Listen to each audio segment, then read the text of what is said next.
I need to shout out. I'm gonna say his name because I don't want to get it right. Fazeus. Hopefully I said your name right. If I didn't, let me know and I'll repronounce it. He said he bought the. Let's see. He just bought the SHIRO chokehold shirt, and he got a Japanese logo shirt as well. So he's got 2 shirts. So thank you for supporting us, dude. You're awesome. Yeah, thank you. Normal guy said he bought a pink shirt. Can it be signed? If you're at PRGE or PRGE or in any of the Arizona conventions, I will sign it. Yeah.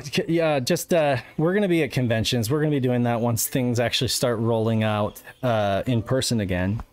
I know I made a commitment to do PRGE, and I plan on holding to that. So yeah, when PRGE comes back, I need to book share a hotel with Pat or something. Okay. Here is let me just show folks. I actually do own a legit copy of this game in a long box. Not legit, guys. It's a bootleg. It's total bootleg. No, but this is actually on a satiator right now. Because why did I do that? I don't know. Because I've been throwing everything on the satiator these days. I think it's a great option. I love the satiator. The satiator. Associated. Satiator.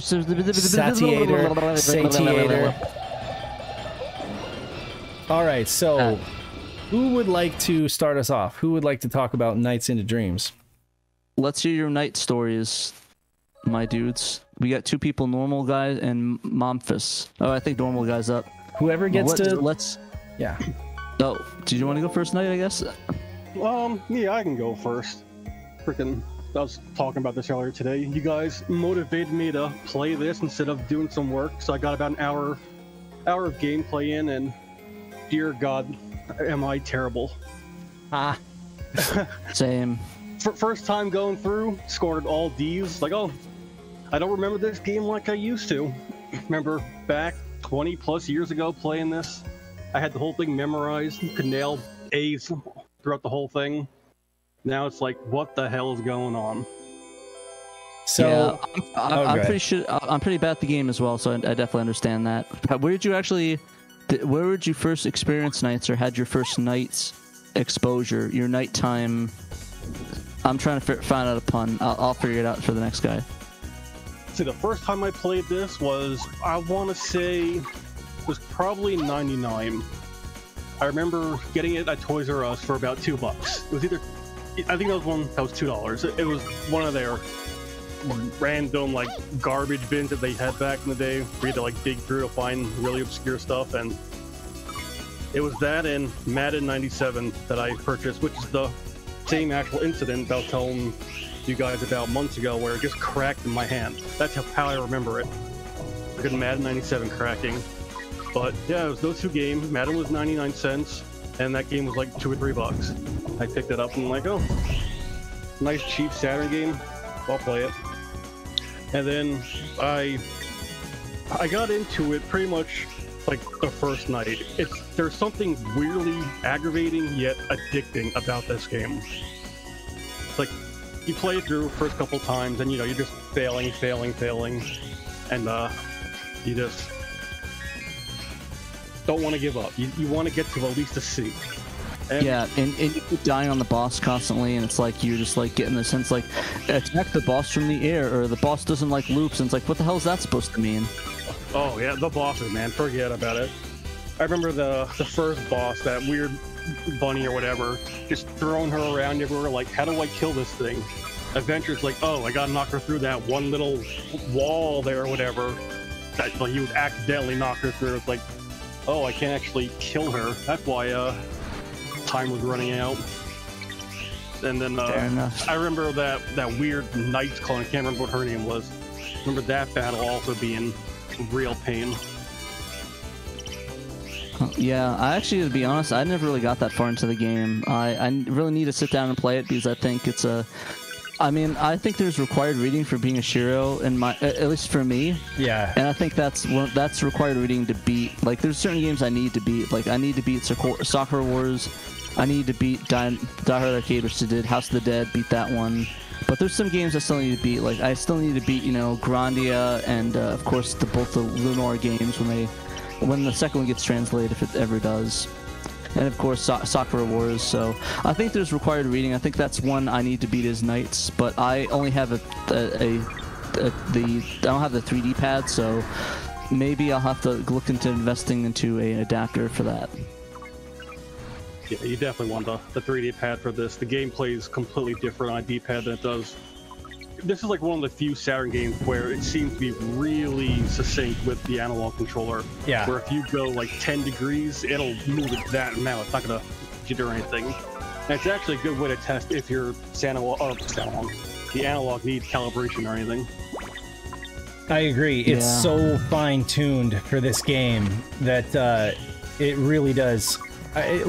It's just so funny, like trying to use any other like modern controllers on like the PS3 releases just don't hold the PS3 or PS4, Steam, whatever. It doesn't hold a candle to this version with this controller, and it's just crazy that they were able to get that kind of parity, or just that like instantaneous like fluid motion from this like analog controller that basically uses like magnets, I guess, or no, wait, does it use an optical sensor? I can't actually remember.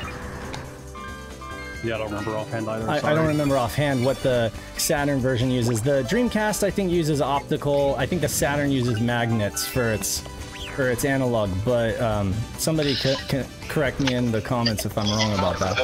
No, you're right. I can apply that, or say I had to repair mine, and it's a magnet that had been to be replaced.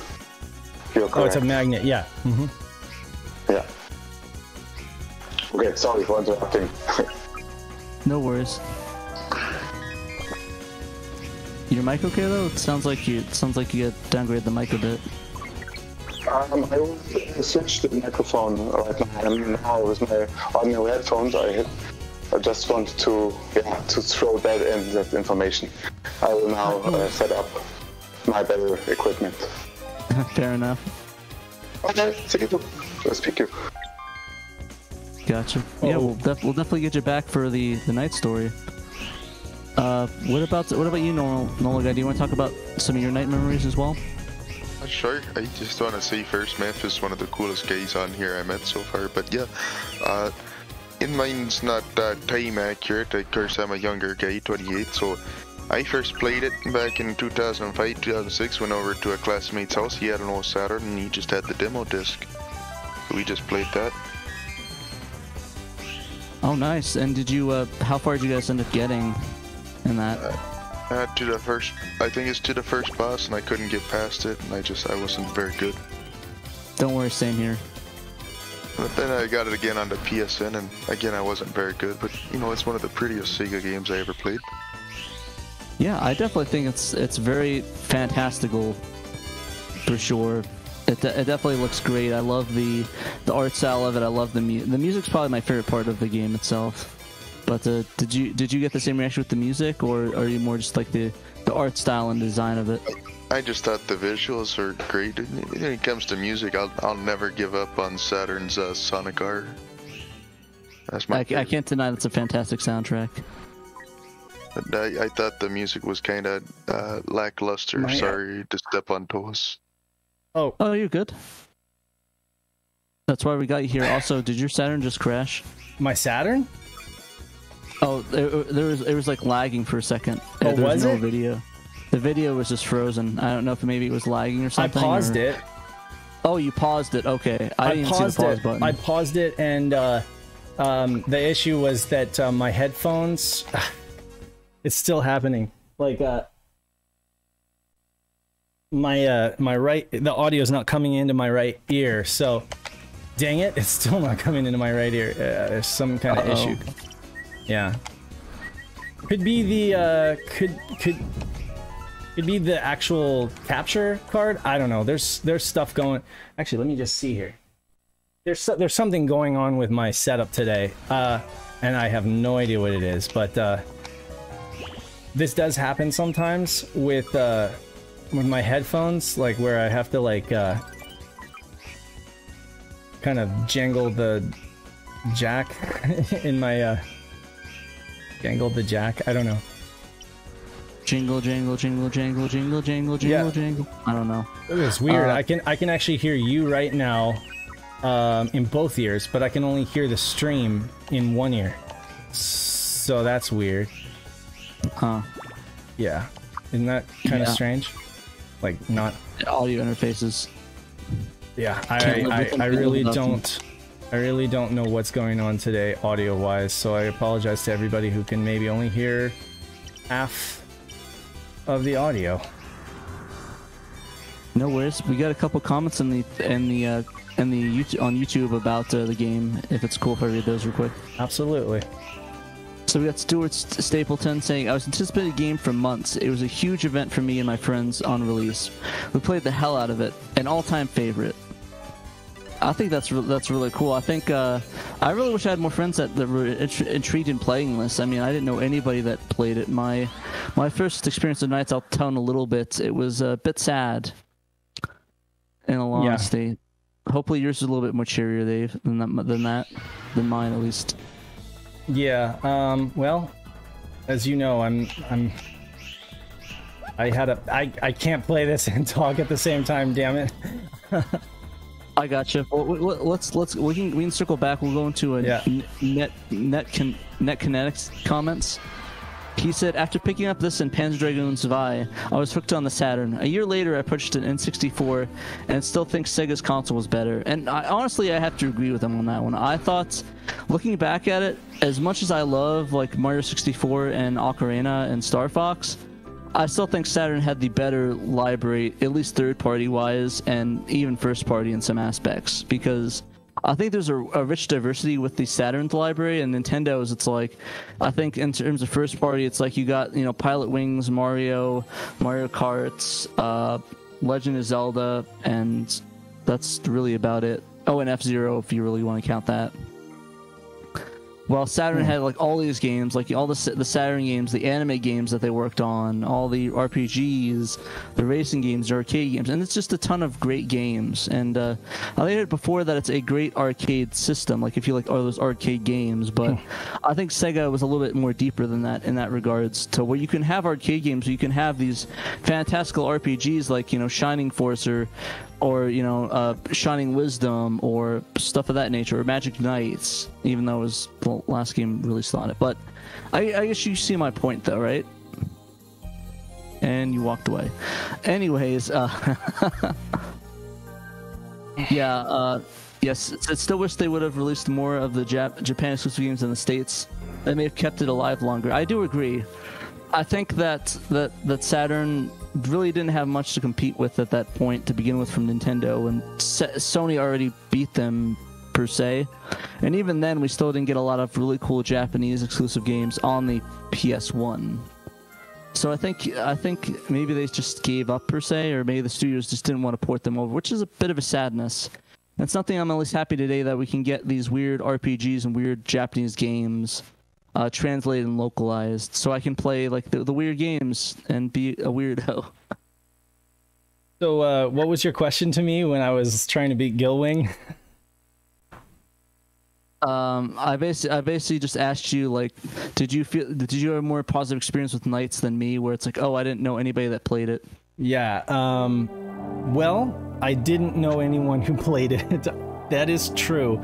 And I mean, maybe that was a part of the appeal to me. I've told this story before, and I'll be succinct, but I was waiting in a queue in 1996 to play Super Mario 64, right? That was the game. I was in a long line at Electronics Boutique in the mall, just trying to get a spot on this kiosk, you know, and you got like 5 or 10, they gave you like 5 or 10 minutes to play, and then they kicked you off, and the next person went. And the line was really long. It was Christmas time, or like it was around the holidays, and I just happened to move up to a spot right next to this little CRT that was playing this game on loop, and it was the Mystic Forest that NiGHTS was doing all these paraloops and doing all this crazy stuff in the Mystic Forest, and just the game just intrigued me. I was like, first of all, this looks insane. This looks possibly better or as good as what I've seen in magazines and on TV of Mario 64. Like, it just looks amazing in motion. It's everything, you know, to see it in motion. And it had amazing music, and it was just so intriguing. I've never heard anybody talk about it. And then, you know, I kind of like went out and pursued this game because I was just like, so this game is on. I made the connection that you had this game, and then you also had Daytona on the Saturn, and Daytona was a game I absolutely loved in the arcades. So yeah, like me and my brother went out and bought a Saturn and got this game, and we were crazy hyped for it, but we didn't know a single other person who played it. We didn't know a single other person who played this game or Panzer Dragoon 2, which we rented from the library like several times. We just kept that game checked out from the library. That and Croc, Legend of the Gobos. No, not all the games that we checked out from the library were great games, but I still like Croc for that reason because I have childhood memories of it. But this game literally did something that none of those other games could do. Not even Panzer Dragoon 2, which is it just kind of like, I don't know, it just filled me with this like sense of wonder. Like Panzer Dragoon 2 was perhaps far more impressive technically. It was just absolutely amazing. But this game just as a kid filled me with a sense of wonder, and also made me feel special because like I was the only one that me and my brother were the only ones like playing this game that we knew of, you know, because like not that many people knew about the Saturn or had a Saturn, you know, so it's crazy. No, it's really cool, and that's what I like about some of these game systems, that it's really accessible. It's like a cool kids club, you know? Oh yeah, I mean it really is, and we're not, you know, I don't want people to think that we're all exclusive about it. Like we definitely want we want the club to get bigger, you know, so that we can share our experiences and stuff. Is there anybody else in the chat that wants to talk? Yeah, go for it. there is. Okay. Yeah, it's better now, the connection. Oh, good. Yeah, you know what? Much better. Yeah. Me or like the Saturn? No, he's talking about him because he had he was kind of garbly last time. Yeah. You're good now though. What's up, Memphis? What is your story with the Saturn? Your German Saturn story. Saturn, or was it night? Sorry, German night story. Sorry about that. Yeah. Your German nighttime story. So my first, I read about the demo of the E3 96 demo, and it was presented also as a Mario 64 concurrent, and I had recently bought my Saturn, like 1 month or 2 months before I read about NiGHTS, and I was really excited, especially about the additional 3D pad as an analog alternative from Sega to Nintendo. But yeah, I was in a situation that I couldn't afford that much money for buying games. Also because I always bought the magazines for reading about those games. Yeah, and ironic, isn't it? Yeah, ironic. And at first I bought Tomb Raider. I decided to play Tomb Raider before to buy NiGHTS. And so my first contact with NiGHTS was actually with Christmas NiGHTS demo. When I read about it, I was really excited and I looked for it. But yeah, most stores, especially the big ones, didn't sell that much of Sega Saturn games anymore. It's like also Tomb Raider, they had it hidden behind the pillar on the release day of it in a big selling store, a warehouse for selling games, yeah. But then I could found the Christmas NiGHTS in a small, tiny video game shop that also had some imports, and it didn't cost really much. I had to pay 5 Deutschmark, I think. Right. It was like more to pay for the resources, like in that days, like a CDR, something around that thing. So they didn't call it like a cost. It was a demo but it was a Unkostenbeitrag, if you understand what it's called. Like, it was just a guarantee that people didn't take them away and throw them away. That this is for people that are interested and they pay for the resources, but the game itself, the content is free. Yeah. And Nice. that was my first contact with NiGHTS, and I was really amazed, especially it was a few days before Christmas, and I was getting the mood, and getting, you know about the feature with the time settings in Christmas nights? Yeah, depending on what year or whatever months you put in, it could be like Easter or Christmas or different themed celebrations. Yeah, exactly. And when it happened, I wasn't aware about it, and yeah, it was a really nice surprise that on the holidays it got this new mask, and it was the first time I ever had experience with time calendar context games. I'm not sure how many games do actually do that, but yeah, not that much, especially to that time. Memphis, did you play as Sonic? Which Sonic? Oh, it's Sonic Christmas. In Christmas. Yeah. Oh yeah, I played. Yeah, I did. I have completely forgot how to play this. This level. Some office in German was it just called Weihnachtennacht? Weihnachtennachten? A Christmas night. Weihnachten. Yeah, it would be Weihnachtennächte. Weihnachtennacht? That was premature. Yeah.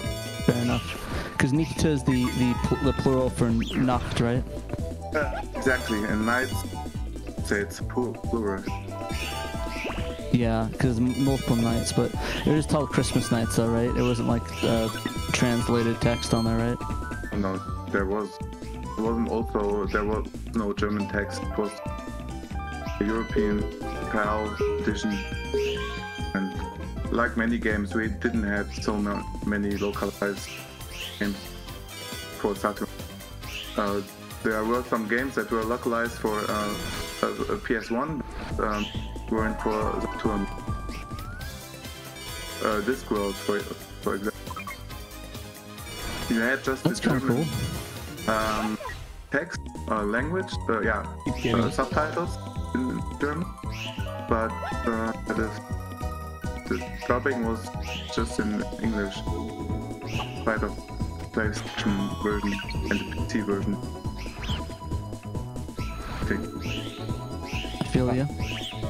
I apologize to anybody watching this. I'm doing terrible. I decided to, I have not had any time to warm up. And so I've completely forgotten my my link trails for this. Oh man. And I gotta get back. Oh, and I'm not going to in time. There's no way I'm gonna get back in time unless I go backwards. Darn it. Oh man. I should just restart. I should just restart, seriously. This is bad. Oh, I made it.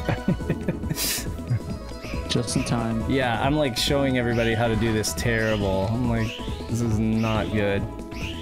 So Shadow Master put the comment, I first played NiGHTS after exchanging the PS1 that I got for Christmas.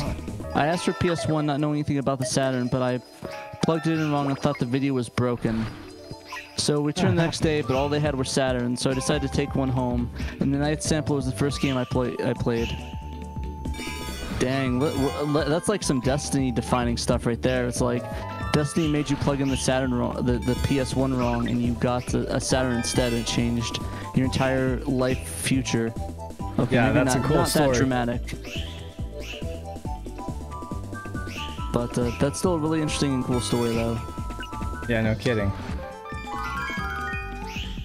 Yeah. Actually, I remember I actually rented a PS1 back in the day. I remember the video store we were able to rent PS1s, and I rented this console itself, and I rented a Digimon World 1, and I got lost and I hated it, and I never bought the PlayStation after that until like years later.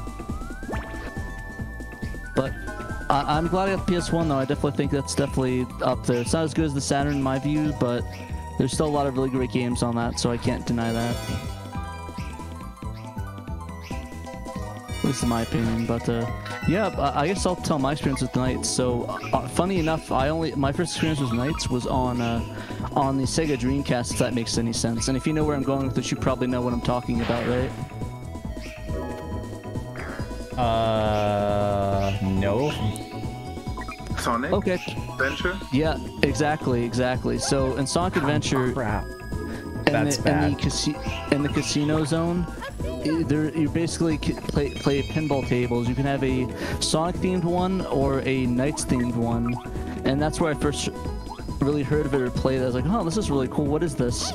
It's like this cool song, da-na-na, da-na-na. It's a cool remix of Nights or something? That's the name of the song. But anyways, it was the main theme of Knights, and it was really bopping. Like, it was really great song. I really enjoyed the song, and the table was amazing.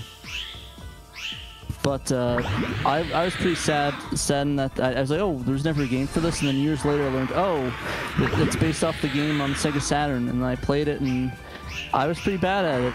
But the music was really good, and the game looked beautiful. But I just was pretty bad at it. I don't think I played it much after that, and yeah, I definitely need to beat it though, because I think it's a game worth beating, at least in my opinion.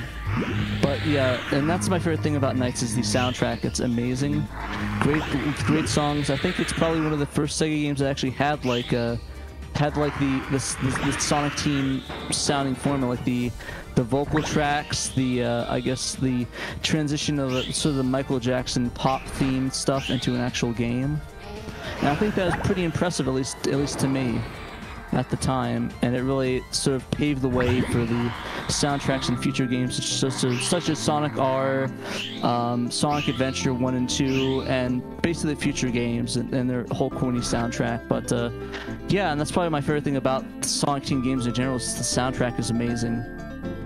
And I wonder if people I wonder if people think the same way as well as me. Oh, I love the soundtrack. Cool. Yeah, I'm glad I'm not the other one that really loves these soundtracks of these games. It's definitely something I actually had on, like, not my iPod, not even only my iPod, but like I burned CDs and put them on a CD player and listened to them at, like, on my bus ride in middle school. Oh, you mentioned it was pretty funny. Yeah, one of the Christmas Nights demo I was really amazed of was the soundtrack feature, and it was like that, yeah. Every time you play it through, you got some presents, and you opened like a advent calendar, like 24 windows. I think, I'm not sure if I'm correct. And one of those surprises was also like an audio player. You could play the theme song, and then interchange, like with each present, interchange the vocal acts, the pitch control, up or pitch down the voices, and yeah, I think it inspired me to play with it, and or try karaoke. Also, there was also karaoke mode. Yeah, now you mention it, really affected on me. Goodness of the soundtrack and how they presented it also in the Christmas Nights version.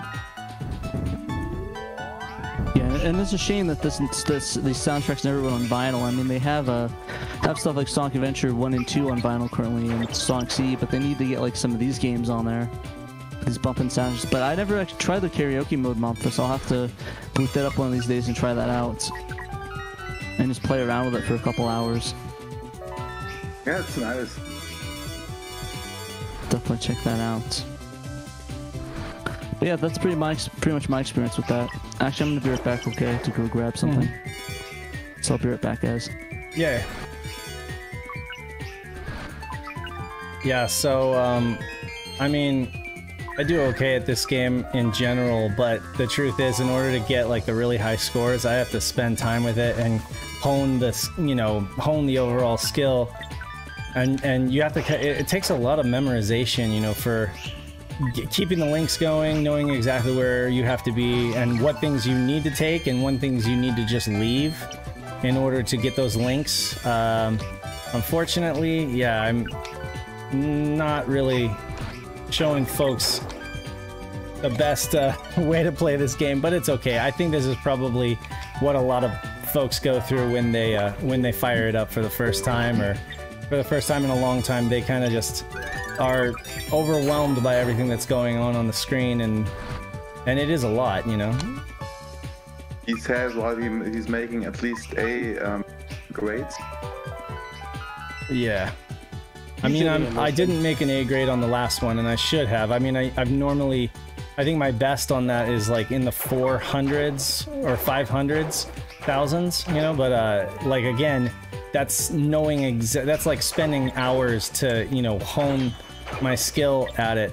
And this is like coming at it, you know, pretty much blindly from not playing the game for a while. So it's like it doesn't just stick with, it's kind of like a language, you know. You don't retain it. It's not just like getting back on a bike and riding. You have to kind of work at it a little bit to be able to remember where everything is, because a lot of the game is memorization to get those score attacks. But yeah, you're right with that memorization aspect. I also experienced that a few days ago. But still, I mean, I can see it now how you're generally skilled in that game. Yeah, it's patterns you're now lacking, but not the controls and the yeah, still coping fast with the stage after you had a chance to see where all the orbs are. So yeah. That and that's just okay. The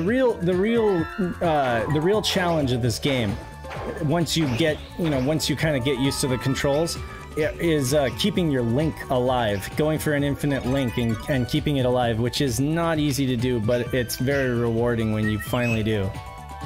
It's like crack. I remember when the first time I was linked, pun intended, to that mechanics, and especially at the Christmas night, I had a chance to get into it, like with repeatedly playing the first stage, and memorizing all this orbs and understanding the link system, and like making all the special stuff to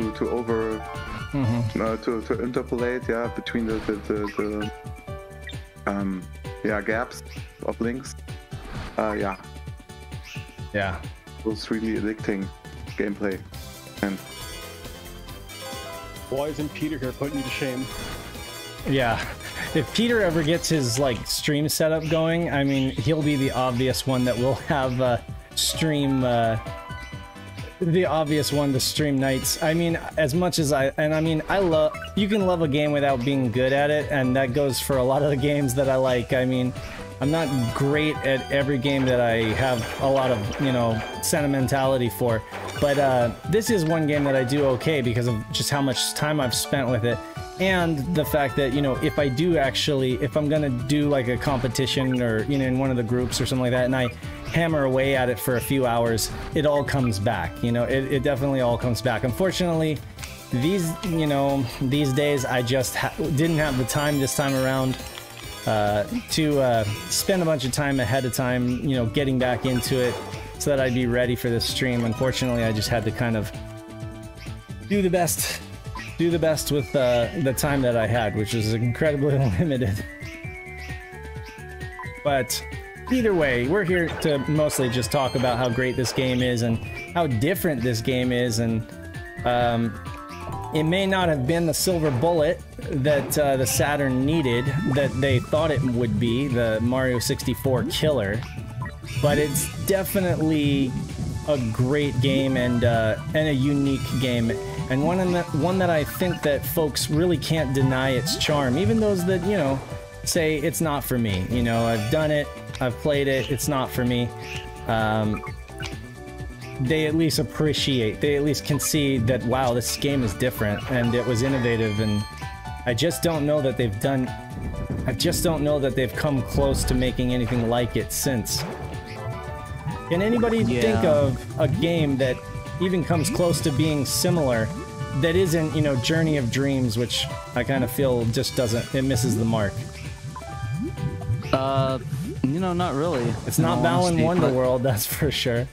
You know, definitely not. definitely not. It's just, you know, that game is too simple. This game is much more complex, and yet it is simple. It is simple to kind of get, you know, come to just get into, but it's definitely much more complicated to master.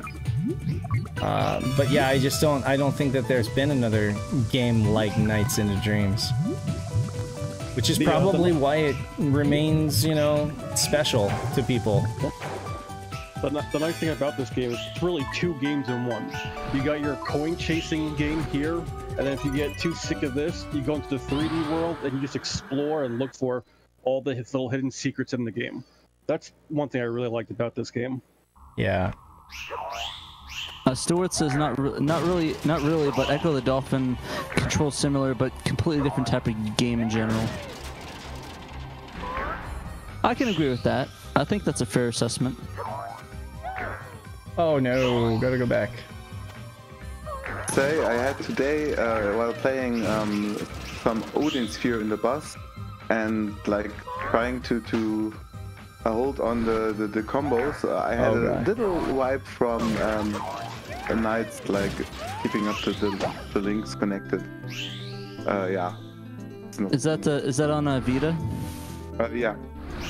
I remember I owned that one before I sold my Vita. I kind of regret that because I sold a bunch of games, including Persona 4. I think it was like 80 or like $100 and something, or 140, I think, and all those games are, I think, double in their price now. So it would have been like a $400 lot that I sold. But that was back in 2016 or 17 when I didn't really care for Vita that much anymore.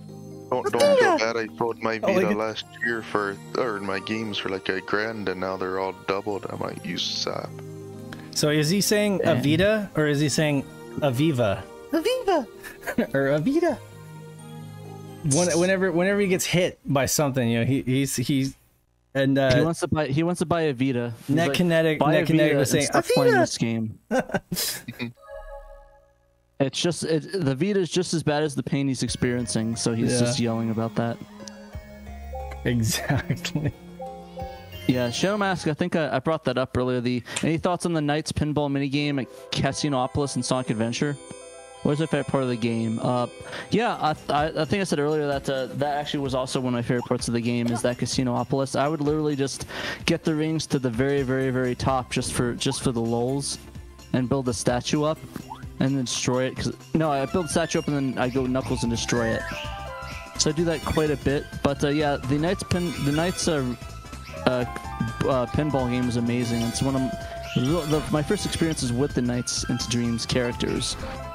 Man, I kind of want to play Sonic Adventure again now. Yeah. Damn it. And then you got, let's see, you got Billy Hatcher with the downloadable Easter egg of Nights into Dreams Advance or whatever. There are like several kind of like related properties or related like games, but like not Knights. Like, I think Knights fans were so starved for content that they would like seek out even like a tiny little Game Boy Advance game, or even what about that Flash game? Yeah, get the Shockwave machine, shock machine going, and play some of that. Some of those old Dreamweaver games or whatever. Not Dreamweaver. What is it? Director, Macromedia Director. It's like some old school advertising, you know, for those websites. You'd have like, come to our website and play. That was before Flash games even, you know. It was like the Shock Machine. I remember playing like games like that on Cartoon Network back in the day. Yep. And then you had like Newgrounds. You had you know, those other sites that would host like games. Flash games. Yeah. But yeah, no, Saturn fans are pretty starved for good Saturn, or for good Knights content. And I mean, I do play Journey of Dreams every once in a while, but I cannot say that it feels like this, you know, that it just doesn't feel the same. It's a pretty good game though. Oh so no, I didn't knock it down. I gotta go back. No. Oh, I totally bombed this. I was talking too much, and I didn't actually pay attention to what I was doing. That was bad. Don't do that, folks. Watch your timer.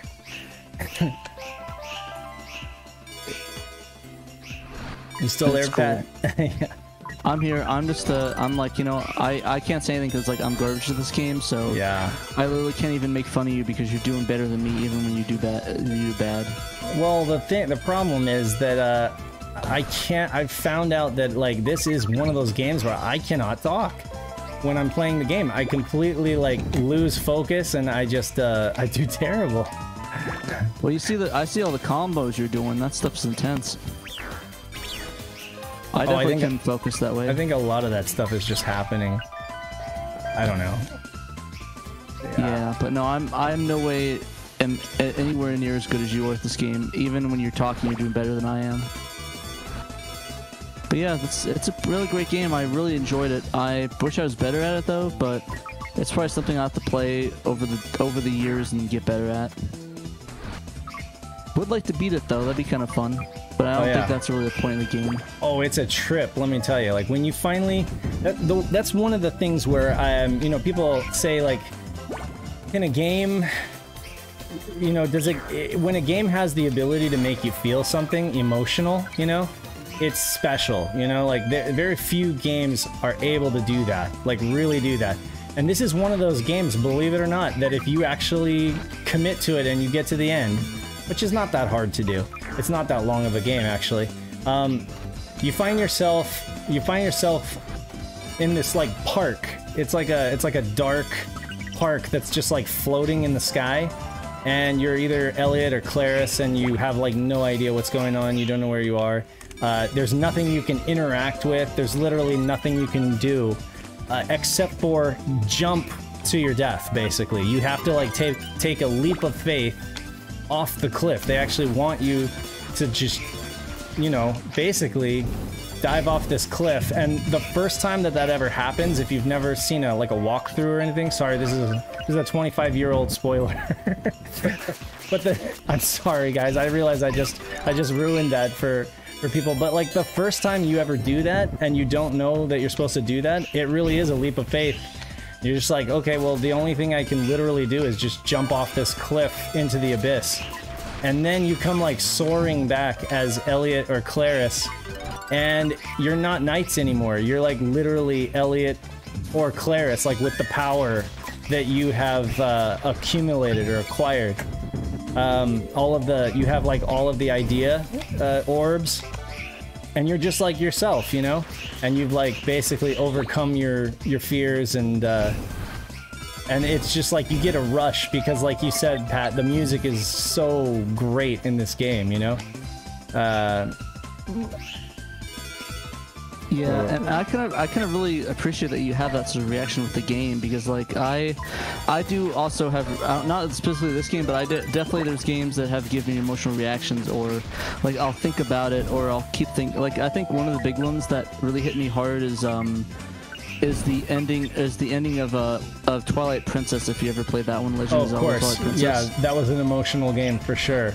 I don't know if I cried, but I definitely felt emotional about it for sure. Yeah, I didn't cry either, but I was like towards the end, like when the one character like closes that gate, and it like literally, it's just like you just sit there, and while the credits roll, and you're just like thinking about the game and your experience with that. And I think that was one of the bigger, that was one of the biggest emotional roller coasters with that game when I played it. Yeah. So, I mean, how that work. I definitely suggest that you should, Pat. Like, yes, it is required reading. No, it's not too hard to beat this game. It's not too hard to do marginally well at this game. You can do well enough to beat it easily if you just follow those simple things of, you know, getting 20 orbs first before you try to take this thing down, you know? And I'm, of course, not doing that. I need to get some more of these orbs so I can collect like 20 of them so I can take that thing down. Once you take that thing down, then your score is multiplied, and you can, darn it, I'm having a real hard time getting 20 there. Here's a trick. If you do a big enough paraloop, you can get those in the background. Alright, so... Oh, nice. Yeah, so you wanna take this thing down first, and I should have taken it down a lot faster, but anyway. Once you take that down, then your score is multiplied. Everything you do now is like... has a multiplier on it. you're getting a lot more points. And then just, you know, go through and run down the clock as much as you can. Go as many rounds as you possibly can in the circuit. And just follow those. If you follow those 2 rules, you'll pretty much be able to beat the game and maybe even get, like, Bs, you know, or at least Cs, you know, but it's not that hard. You know, I just didn't realize it, but I just realized something that What? I think maybe NiGHTS is a... I would probably maybe say it's a spiritual successor to Sonic in a way. If that sounds crazy, if that makes any sense. Because I am not going to make think this. about it, it's kind of like Sonic in the Air, where he's just traveling around, and it looks like. And I like the bobsleighing aspect, because it reminds me a lot of like the bonus stages when you're riding on like that sled or on in the tunnel thing, the half pipe. And yeah, I definitely think it kind of is like a spiritual successor to Sonic in a way, because I mean it's all about fast-paced games, getting the high score you can, or getting through the level and killing all the enemies in a fast pace, which I think is really cool. And while it's not like exactly Sonic, I think I like the concept of how it kind of gives me that vibe of Sonic as well. Yeah. Not to mention the unique boss battles as well. Like there's a unique boss battle in Sonic. There's some They're really difficult. This one especially is one that I know Peter doesn't even like. He's told me that yeah, there you go, finally. And then if you don't get these firecrackers, they come after you and they knock time off. Darn it. Yeah, that's sad.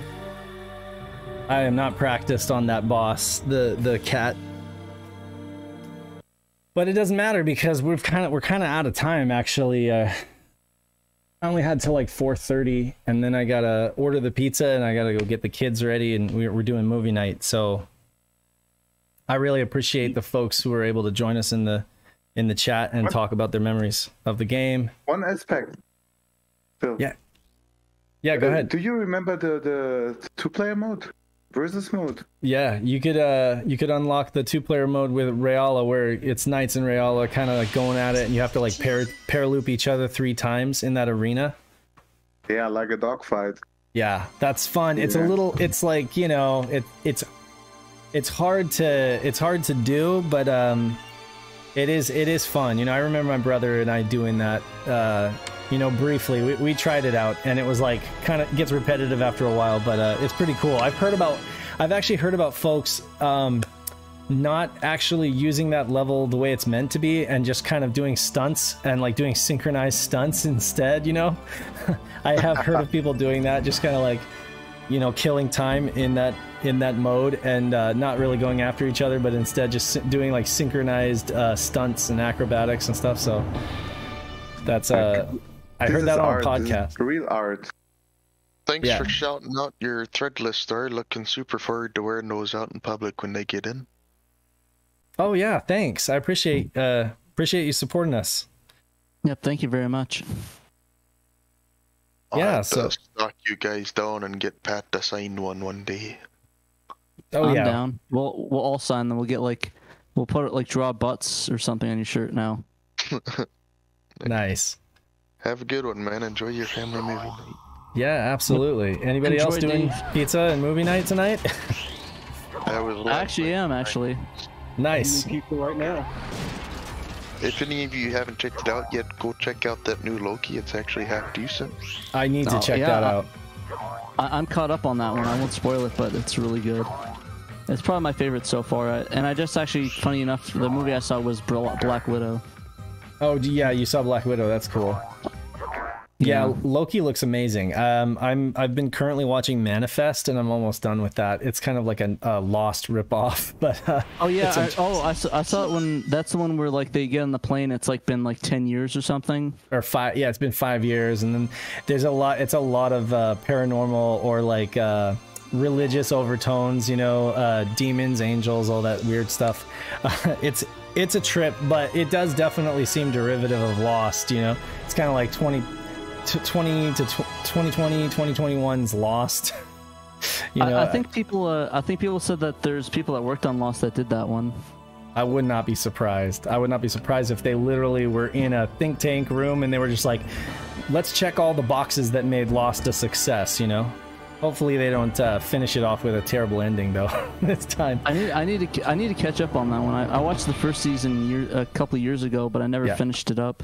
Yeah, I'm watching the most recent season on Peacock because I missed it, and so I'm watching it with ads on Peacock. But because season 1 and 2 were on Netflix, and now I'm getting caught up on season 3 on Peacock. But yeah, I got to watch Loki next. That's my plan. Let me know. We'll do a spoiler cast and we'll talk about it. Nice. But yeah. So anyway, guys, if you haven't played NiGHTS by now, it's been 25 years. Have you been living under a rock? I say that it is a great game. It's often a misunderstood game, but it's a game that means a lot to me nonetheless. And I think when it comes to being a retro gamer, a lot of what drives us is nostalgia and, you know, sentimental feelings for certain games. So even if it was a terrible game, I'd still be playing it just for those reasons. It harkens back to my good times spent with my brother, and times when we didn't have so much responsibility, where we could just sit and play video games for hours without having to work a job or, you know, have kids and do all that stuff. But either way, you know, I definitely recommend you guys go out and check out NiGHTS if you haven't. Celebrate the 25th anniversary by giving it a shot. And if it's not for you, then, you know, hey, at least thanks for hanging out with us. For real. For real. And I'm sorry for my audio difficulties. I don't know. I'm going to have to look into it. Probably just need to get better cables. Yeah, and I'm sorry for being late. I'll try not to be late next time. Okay, you got here in the nick of time. Exactly. It worked. It worked out. Anyway, the guys. pandemonium of time.